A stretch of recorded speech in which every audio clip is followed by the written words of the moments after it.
Jadi lur, ada seorang petugas sampah Taman Impian Jaya Ancol yang sedang membuang sampah ke TPS yang letaknya itu tidak jauh atau tepatnya di belakang gedung Highlight Ancol Jakarta Utara. Untuk membuang sampah yang keempat kalinya, ini malah menemukan sebuah mayat wanita tanpa kepala dan tanpa tangan. Yang mirisnya lur ya, mayat itu nyaris telanjang, dimana celana dalam itu melorot ke pangkal paha, terus tali kanan beranya itu putus, sedangkan tali bra kirinya ini hampir lepas. Dan ya, buat kalian yang penasaran, langsung aja yuk tanpa berbasa-basi lagi, let's go.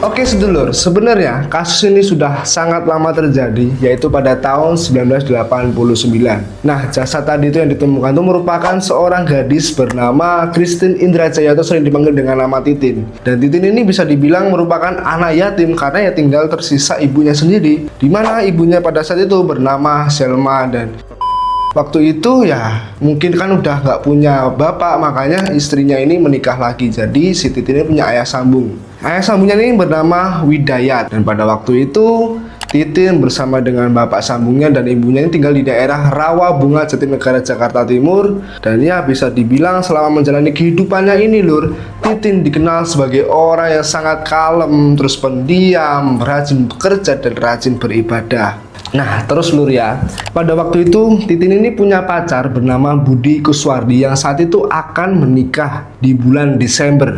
Dan dalam persiapannya dia ini nampak ya sudah wajar lah, karena kan saking sibuknya disitu dia mulai mumet lur, apalagi ketambah urusan pekerjaannya, dimana pada waktu itu si Titin ini bekerja di bagian inkaso Bank Umum Nasional yang letaknya ini di Jatinegara dan ya berjarak 10 menit dari rumahnya. Tapi lur ya, sebenarnya Titin ini biasanya diantar sama calon suaminya ini, tapi nggak tahu kenapa Kamis 31 Agustus 1989 Titin bekerja sendirian. Berangkat maksudnya, berangkat kerja sendirian. Dan di hari itulah lur, dia berakhir mengenaskan di sebuah tempat pembuangan sampah yang ada di belakang gedung Hilai Ancol Jakarta Utara. Saat itu lur, petugas yang menemukan jasad Titin ini bernama Sugiono. Jadi Sugiono ini sekitar pukul 2 siang ya, seperti biasalah buang sampah. Tapi kok yang pas keempat kalinya ini dia kagetnya bukan main, karena di situ dia menemukan jasad tanpa kepala dan tanpa tangan. Di situ Sugiono yang shock, langsung saja nggak pakai lama langsung lapor ke pihak kepolisian. Dan ya polisi yang mendapatkan laporan seperti itu langsung bergegas datang ke tempat TPS di mana Sugiono membuang sampah itu, di mana ada mayatnya itu. Selama proses investigasi ya, polisi ini menduga bahwa kejadian ini terjadi di luar TPS nih. Soalnya apa? Mayat yang ditemukan ini sangat bersih sekali keadaannya. Biasanya kan kalau memang terjadi di tempat sampah pasti kan sangat kumuh dan sangat kotor, tapi kok ini bisa bersih. Makanya di situ mereka menduga bahwa wah ini pasti terjadi di luar TPS. Apalagi di situ lur, polisi ini menemukan seperti jejak ban mobil yang letaknya ini 1 meter dari TPS. Jadi ya benar, kemungkinan mayat itu memang digotong dan dibuang oleh si pelaku ke tempat sampah itu. Nah di sisi yang lain lur, jasad itu tuh langsung dievakuasi dan dilarikan ke Rumah Sakit Cipto Mangunkusumo yang ada di Salemba, Jakarta Pusat. Dan sesampainya di sana, mayat ini langsung dilakukan otopsi. Hal ini ya agar yang pertama ini dapat mengetahui bahwa sebenarnya apa sih yang terjadi dengan mayat ini. Menurut ahli forensik Dr. Munim Idris, terdapat sebuah kejanggalan yang mana lubang duburnya itu mengalami pembesaran. Makanya dari hal ini mereka menduga bahwa pada saat itu terjadi anal seks. Ya pasti kalian paham lah anal seks itu seperti apa. Jadi hal ini bisa terjadi karena mayat itu semasa hidupnya ini sering melakukan anal seks. Akan tetapi saat penyelidikan ini berlangsung tidak ditemukan semacam cairan sperma yang ada di dalam tubuhnya. Maka ini diduga, mereka menduga bahwa wah sepertinya ini bukan karena pemerkosaan atau gimana, tapi karena memang ini pure apa ya, karena kekerasan gitu loh.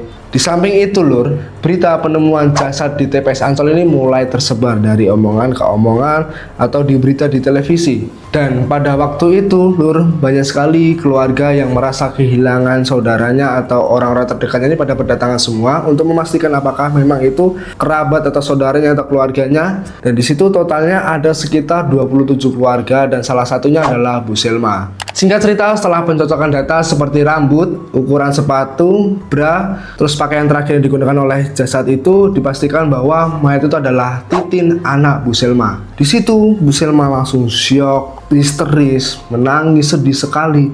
Mengapa sih anak kesayangannya, anak gadisnya harus berakhir seperti ini? Tapi di sini Bu Selma ini juga merasa bingung. Sebenarnya apa sih yang terjadi? Siapa sih kira-kira pelaku yang tega menghabisi nyawa anaknya ini? Nah, di sini polisi dengan informasi yang sangat minim sekali ini mencoba menelusuri dan mencari tahu sebenarnya dalang di balik kejadian ini siapa. Di situ polisi memiliki beberapa dugaan. Yang pertama ya, polisi pada waktu itu mendengar desas-desus Titin dihabisi oleh salah satu oknum pegawai Bank Umum Nasional. Karena apa? Karena Titin ini mengetahui ada permainan uang di belakang di bank itu. Tapi setelah ditelusuri ternyata dugaan ini tidak cukup kuat. Karena nggak cukup kuat makanya ya tidak bersalah, sudah jelas. Akan tetapi pada waktu itu polisi juga mendapatkan informasi yang sangat penting nih dari teman-temannya si Titin. Jadi menurut atasannya, Rabu 30 Agustus 1989 sekitar pukul 8.30 pagi, Titin ini menelpon dirinya untuk minta izin karena ada urusan keluarga katanya. Dan besoknya di hari Kamis 31 Agustus 1989, Titin ini juga belum masuk ke kantor. Jadi tandanya apa? Jadi dia 2 hari tidak masuk ke kantor. Informasi ini sangat penting karena nantinya Lur ya, ini menjadi modal untuk investigasi lebih lanjut buat si polisi. Dan itulah dugaan pertama mereka. Terus dugaan yang kedua adalah pacar Titin yaitu si Budi Kuswardi. Di situ polisi saat itu memperoleh kabar bahwa sebelumnya nih mereka berdua sempat bertengkar. Tapi kalau gua wajar aja lah, namanya orang berhubungan pasti ada masanya gelut atau baikan ya. Pokoknya intinya gitulah. Dan di situ setelah diusut lebih dalam, Lur, Budi Kuswardi ini terbukti tidak bersalah. Nah Lur, karena dua dugaan ini tidak terbukti benar, polisi mencoba untuk mengerahkan lagi pasukannya dan mencoba mencari barang bukti di seluruh TPS yang ada di kawasan Ancol. Hal ini dilakukan untuk mencari bagian kepala dan tangannya yang telah hilang dari badan itu. Tapi selama pencarian apa Lur, di situ mereka tidak menemukan sama sekali bagian kepala dan tangannya si Titin.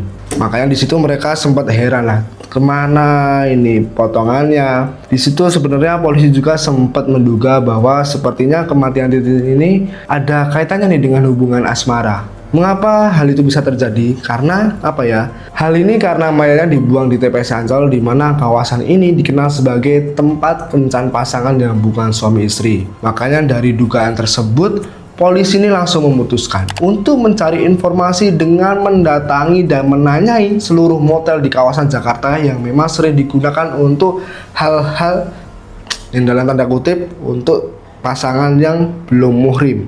Nampaknya Lur ya, usaha ini tidak sia-sia. Polisi mendapat informasi penting saat memeriksa motel Angkasa Puri yang terletak di Jalan DI Panjaitan, Jakarta Timur.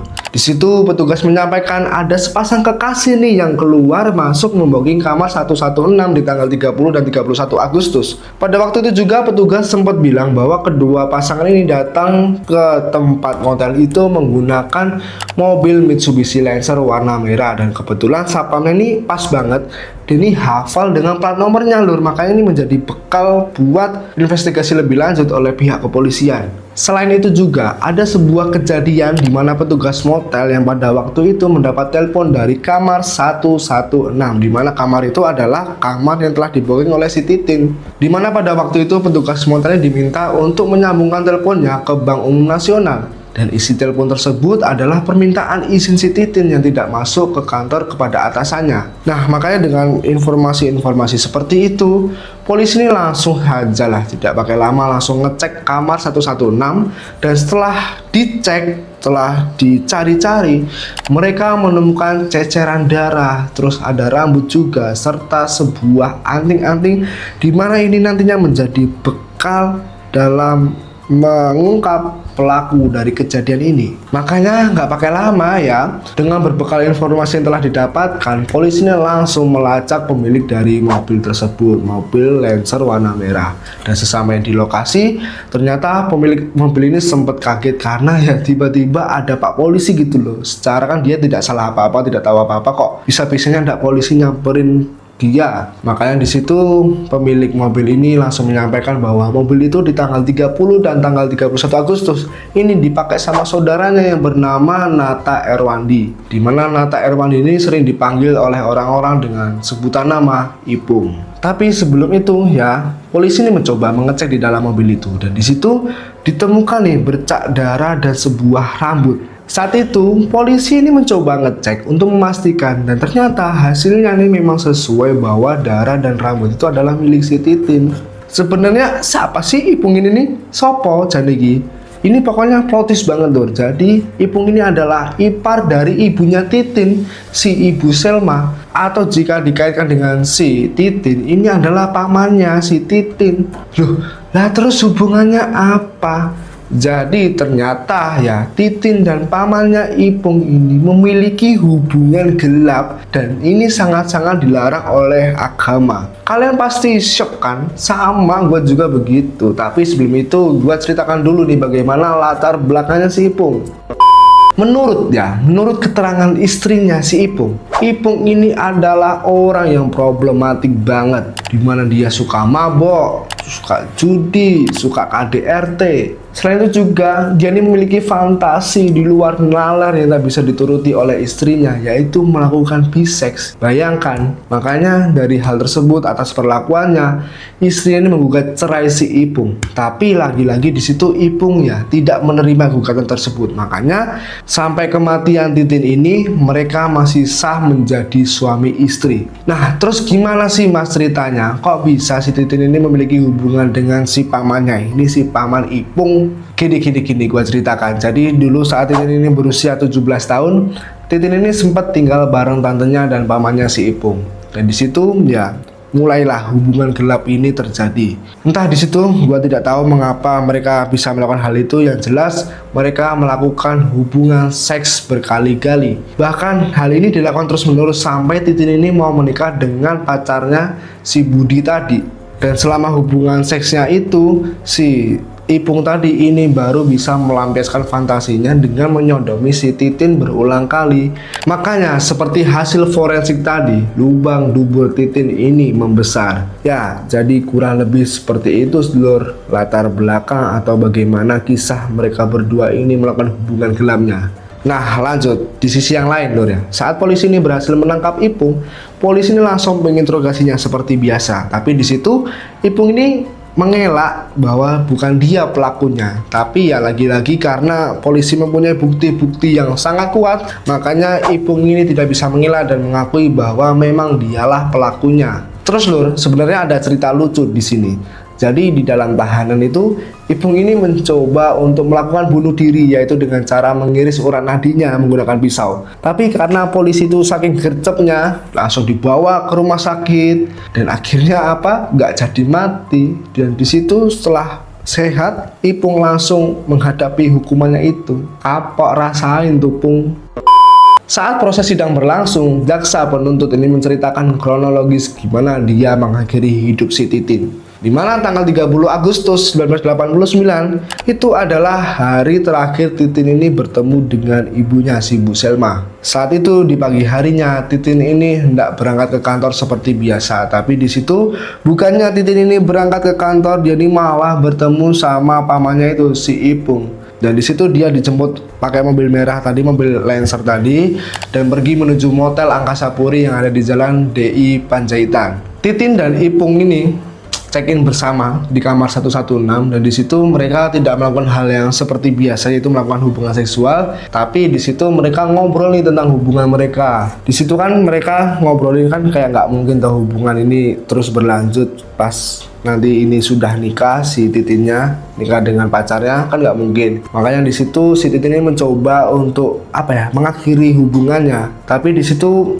karena si Ipung ini tidak terima diputusin, Di situ suasana menjadi sangat tegang. Dia marah besar dan berharap apa? Berharap Titin ini membatalkan pernikahannya demi si Ipung tadi itu. Bahkan di situ karena saking tidak maunya, si Ipung ini sampai mengancam Titin jika ini terus berlanjut bakal kenapa-napa, entah itu ibunya atau Titinnya atau si Budinya, pacarnya tadi itu. Dan di situ apa ya, ini bukan pertama kalinya lah, karena ini sebelumnya juga sempat dilakukan oleh si siapa namanya, si Ipung. Tapi ya mungkin kali ini berbeda lur, mungkin karena udah saking marahnya, udah saking nggak bisa menahan emosinya. Di situ Ipung mempunyai rencana yang busuk untuk mengakhiri hidupnya si Titin. Dan singkat cerita, Ipung dan Titin ini check out di sore hari dan pulang ke rumah seperti biasa kayak orang kerja gitu. Dan keesokan harinya lur, Kamis 31 Agustus 1989, sekitar jam 8 pagi, Ipung ini mencoba untuk melancarkan aksinya tersebut. Di situ dia menyiapkan sebuah golok yang udah dibungkus dengan koran dan nantinya ini bakal digunakan untuk membunuh si Titin. Dan di situ juga dia menyiapkan sebuah kantong plastik yang nantinya ini digunakan untuk membungkus jenazahnya si Titin. Nah, dalam rencananya nanti pagi-pagi itu pokoknya Ipung ini menggunakan mobil, dia berhenti di area jalan yang dilewati oleh si Titin. Di situ dia berpura-pura benerin mobilnya dan berharap bahwa Titin ini akan lewat. Dan bener saja lur, ketika dia sedang berpura-pura, Titin ini lewat dan menyapa si Om Ipung tadi. Kayak, "Om, ngapain Om? Ini lagi benerin ini. Udah, kamu sini aja bantuin Om." Dan ya di situ si Titin mencoba menghampiri, terus ditemenin benerin, terus jadi. Dan di situ si Om Ipung ini mencoba untuk menawarkan si Titin ini pulang. Tapi lur, kok bisa-bisanya ya, mungkin karena saking polosnya kali ya, Titin ini mengiyakan ajakan tersebut. Dan singkat cerita ya mereka langsung bergegas lah menggunakan mobilnya tadi itu. Nah di sini lur, seharusnya kan mobil itu OTW ke rumahnya Titin, tapi ini malah mengarah ke sebuah motel yang sama waktu mereka check in. Di situ Titin bertanya, "Loh, kok malah ke sini, Om?" "Iya nih, aku lagi banyak masalah, aku mau curhat sama kamu." Titin yang merasa kasihan langsung mengiyakan ajakan tersebut. Dan saat mereka check in, mereka ini menggunakan kamar yang sama, yaitu kamar 116. Dan di situ semua peristiwa ini dimulai. Awalnya lur, mereka ini sempet cekcok gitu terkait masalah cintanya, pokoknya adu mulut panjang gitu. Dan akhirnya karena udah saking emosinya, tubuh Titin ini langsung dipiting dari belakang sama si Ipung. Dan Ipung ini langsung mencekek lehernya si Titin sampai dirinya tak berdaya. Bahkan yang lebih parahnya lagi, gak cuman itu, kepalanya Titin ini dibenturkan berkali-kali di lantai lur. Bayangkan, kok gak kendel si Ipung ini. Tapi di situ Ipung ini belum cukup, karena si Ipung ini melihat bahwa si Titin ini masih bergerak. Dia ini langsung mengambil sebuah botol Coca-Cola. Gua tidak sponsor ya, pokoknya botol Coca-Cola, memang ini benar terjadi. Botol Coca-Cola yang berbentuk kaca itu lalu dipukulkan ke kepalanya si Titin. Makanya nggak berselang lama karena saking banyaknya darah bercucuran, disinilah Titin mengembuskan nafas terakhirnya. Gila, sadis banget nih si Om Ipung ini ya. Dan di sini apa ya, Om Ipung ini setelah yakin bahwa Titin ini tewas, Ipung langsung menyeret tubuhnya Titin ke kamar mandi. Terus di situ dia ambil sebuah golok yang dia siapkan tadi.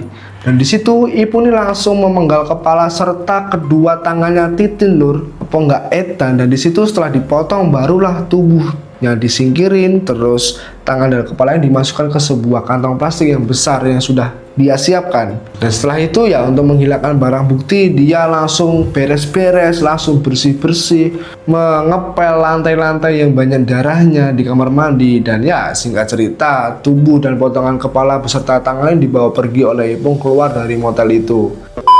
Lalu nggak tahu kenapa dia ini berpikir bahwa nantinya jikalau tubuh ini dibuang di TPS dia bakal aman. Tapi di sini dia ini hanya membuang tubuhnya saja karena potongan tangan itu dia buang ke sebuah kali kecil dekat jalan menuju perumahan Karawaci Tangerang, sedangkan potongan kepalanya itu dia buang di rawa-rawa pinggir jalan tol Soekarno-Hatta arah Pluit Jakarta. Ya, atas perbuatannya tersebut Ipung ini dijatuhi hukuman penjara seumur hidup. Tetapi pada tahun 2006 Ipung mendapatkan remisi atau pengurangan hukuman dari penjara seumur hidup menjadi 20 tahun penjara. Alhasil ya pada tanggal 18 September 2009 dia ini bebas dan bisa merasakan dunia luar lur. Oh nggak mantep tuh. Jadi sedulur kurang lebih seperti itu ceritanya. Menurut kalian gimana tentang kisah ini? Apakah pengurangan hukuman itu pantas untuk si Ipung? Tulis pendapat kalian di kolom komentar ya. Jadi kurang lebih seperti itu para sedulur ceritanya, dan mudah-mudahan dari kisah yang gua ceritakan ini kalian bisa mengambil pesan moral dari cerita tersebut. Pokoknya terima kasih banyak yang sudah menonton video ini. Gua ingetin kepada kalian semua jangan lupa subscribe channel ini, jangan lupa di like, share, dan nyalakan tombol notifikasinya. Gua Mas Sopet pamit undur diri dan see you.